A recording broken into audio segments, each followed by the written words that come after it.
আমার সোনার বাংলায়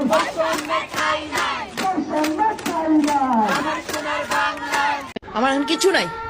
আমি এখন নিজে সুইসাইড করে ফেললো, কোনো কিছু নাই। আমি বিচার দিয়ে যাচ্ছি, জগতের কাছে বিচার দিয়ে যাবো। আমি আমার ছেলেটাকে নিয়ে আমি নিজেও শেষ হয়ে যাবো। আমার মেয়ের কি অপরাধ ছিল? আমার মেয়ে ভালো স্টুডেন্ট, এটাই কি অপরাধ? আমার মেয়ে মেধাবী, এটাই কি তার অপরাধ ছিল? আমার মেয়ে ডিপার্টমেন্টে ফার্স্ট ছিল, এটাই কি তার অপরাধ ছিল? আমার মেয়েটা বিমান বাহিনীর দিদি পাইলটে ছিল, এটাই তার অপরাধ ছিল? আমি গত বছর আমার হাজবেন্ড হারাইছি, আজকে বুঝে আমি মেয়েটা হারাইলাম। আমরা সারাটা জীবন মানুষকে দিয়েই যেতেছি, সারাটা জীবন মানুষকে দিয়েই গেলাম। আমি তো চেয়ারম্যানকে জানিয়েছি, আমি প্রক্টরকে জানিয়েছি, প্রক্টর নেয় নাই। এখন আমি বিচার দাবি করতেছি, যেহেতু আমার মেয়ে নাই, আমি এখন বিচার চাচ্ছি। আমার এখন কিছু নাই। আমি এখন নিজে সুইসাইড করে ফেললো, কোনো কিছু নাই।